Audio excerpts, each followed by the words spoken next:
Hi, I'm Nimrita and I did my passion project on art psychology, and the way I decided to portray my project was through a film. So in that film, I made 4 paintings. Yeah, so the first painting that I made was this, and I kind of perceive it as one painting even though it's 2, but it's like puddles or melting faces with emotions on them, and to me it means that like you're kind of like struggling, or you feel like you're melting, or you feel like you're dying inside, but you're putting on a show and you're putting on a face for other people.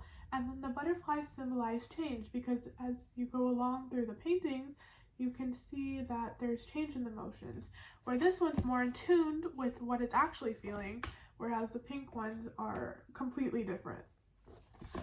The next painting I did was an aura painting. I did an aura painting a while back, and I really liked the way that it like came out, and I liked the way that it meant a lot to me and the way I was easily able to portray the meaning of it. So I did the same thing with this one. This one talks about being interlinked with another and being a museum of everyone you have ever loved or met. And you can kind of see that in the painting, where everyone's kind of like connected with all the people. Some people are in the corner, and you can look at the painting from any way, although this is the way that I chose the painting to be. The painting can also be this way, and yeah. This side has more yellows and greens, where this side is more pink and purple, but you can see all the colors are interlinked with everyone, because you are a collection of everyone you have ever met. The last painting, now I've chose to leave this painting unfinished because I'm not ready to tell the rest of the story of this painting. To me, it's being very anxious in something that you found very calming and relaxing, and for me that was swimming. I decided to put a person with their aura, there's like different shades of pink, in a pool, kind of just laying on their back and then having eyes to represent people watching you. But yeah, to understand why I am so into art and psychology and the psychology behind art, you need to understand who I was throughout my life. So I present to you Nimrita's capstone presentation. Yeah, okay. On the first side, I talk about kindergarten. My learning journey from kindergarten to grade 12, 11, I'm still in grade 11. I would sum it up by saying I was incredibly hardworking. Although my learning journey was not linear because there were tons of setbacks, I always forced myself to go above and beyond what was expected. I truly gave my full attention to everything I did. I started off kindergarten being shy and afraid of what was to come. However, throughout the first year of school, I fell in love with reading. It became my hobby because I fell in love with the fact that I could be anywhere at any time from any given place and just be immersed into the stories. With that being said, I took everything as a challenge, and I clearly did that with language arts, reading and writing. Yeah, and I don't think that ever went away. And that's me from kindergarten. Yeah, so both of these photos are from me from kindergarten.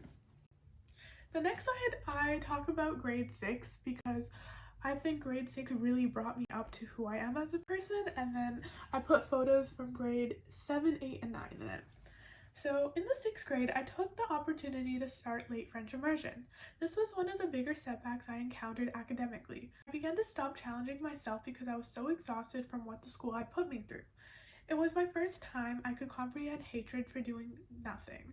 It was also the first time I wasn't doing well in school.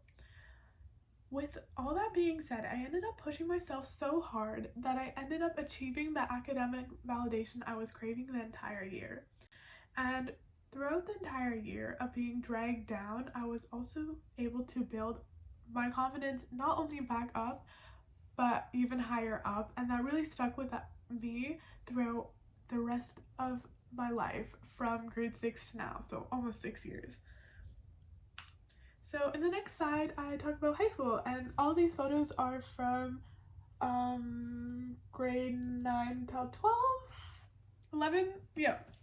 When high school crashed suddenly, I ended up forgetting about academics and began focusing on unnecessary things. However, it was the opposite when grade 10 came rolling around. Throughout high school, I struggled to find balance between education and my own life. I always let education consume me because if I wasn't getting straight A's, then nothing else mattered to me. Throughout grade 10, even now in grade 11, 12-ish, I put my education so high that if I'm not getting A's, then I'm only going to study to achieve an A. On the other hand, I will also retake a class if my grade is not up to par with my standards. I think this also stemmed from grade 6 a lot. My plans for post-grad. So my plans for post-grad are to continue with education and obtain my bachelor's in psychology and maybe neuroscience as well, but I've also thought about philosophy. From there, I plan to study abroad and continue with higher education, ultimately pursuing my doctorate in forensic psychology. Yeah, and I really just want to work there. And then this is the teacher, my 4th grade teacher, who actually I met back in grade 10, who kind of made me realize what I was passionate about in a way. Like, I went into her class very confused and I came out knowing a lot more. Yeah. Okay. Now, with everything that I have mentioned from my learning journey from kindergarten to now, I believe that there are 4 core competencies within that: communication, thinking, personal and social responsibility. However, I do feel I lack a lot in all 4 competencies. My communication and thinking have always been on point. It's usually when I'm comfortable or willing to do so. However, it is not on point when I am not comfortable. I have since gotten out of my comfort zone when it came to communication and thinking by joining clubs and the workforce, more specifically the Leo's Club.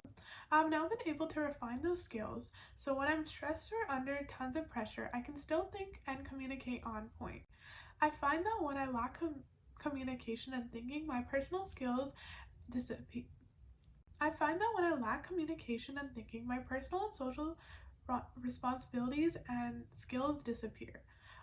I find that these core competencies are so intertwined that you can't do one without the other. And with those core competencies, I was able to create a lot of art.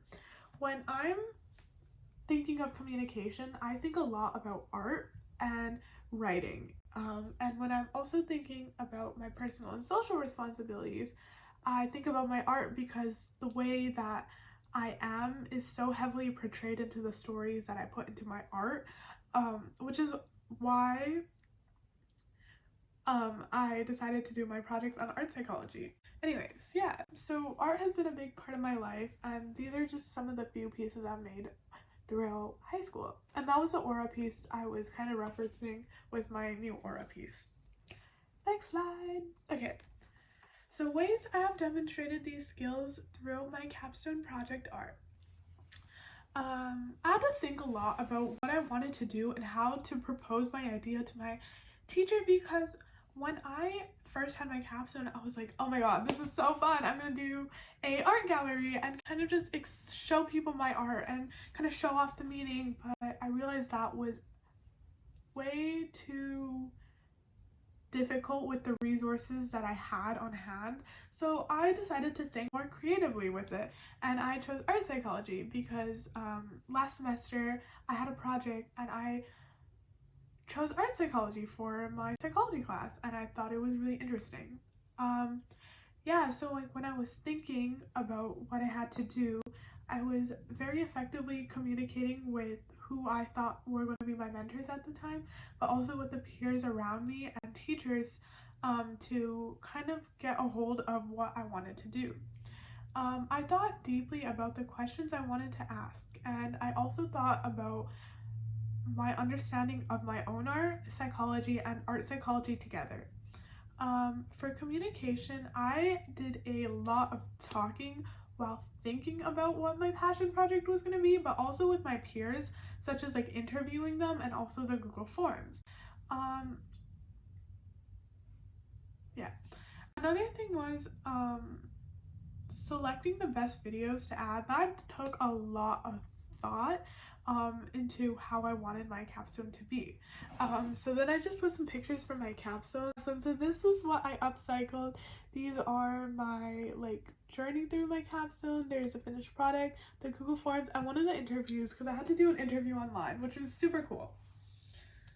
Okay, and kind of my wrap up, my summary, and then this is just me. I chose this project because I love the thought of combining my favorite subjects, psychology and art. When thinking about how to present my capstone, I knew I wanted it to be hands-on for myself and be shown creatively leading to a film. I wanted to test my creative abilities and challenge myself to go out of my comfort zone to create art while explaining how important it is to our world. I learned a lot from my capstone. The overall construction of my project was simple yet difficult. I would say that the editing was the most difficult part because it takes a lot of time, but it also needs to be perfect since minor errors can be shown easily. Though I think finding the right words for the script of the film was challenging. I had a lot of different thoughts, but I couldn't put anything together. Just being patient with the process and taking lots of breaks helped me not get frustrated with editing. For me, my capstone was just to explore a field that combined two areas I love. I have been told before that I would become an amazing art therapist, but I don't want to deal with other people's problems. Although I do believe this project has led me to have a strong base and an idea of what I can do and the impact I can create as a single person, I learned that I can make an impact through another person's life through my art to make them feel less alone. On the other hand, I learned that it takes time and a lot of thinking and communication for a project to happen. This project would not have happened if I didn't have an amazing group of people in my life willing to give me their opinions and help me out. More importantly, I learned we as humans rely on connections of others. Art is a connection that brings us things together, whether it's music, paintings, sculptures, literature, and so much more. We find connections in everything, which is ultimately why I chose this field. And that's just a little bit, more on my capstone. I think that it's really hard to explain my emotions, so I kind of put them on a canvas, and a lot of times they are left unfinished because that is as much of the story as I'm willing to tell. And sometimes I do them right away because I'm eager for the story to be told. But with everything that I've gone through in my life, the one thing that was a constant in my life was art, and being able to express how much art meant to me and how much my art can mean to other people and also how much art means to others was really just my biggest goal for this. And I think as I was working on this project, I realized I had other goals than the ones that I originally set, and throughout the project my goals and aspirations have kept changing, but I realize now that my biggest goal was that I made an impact on people and I was able to positively help people feel less alone with my own art. And this has made me realize that one single person can do anything and make a really big impact on the world.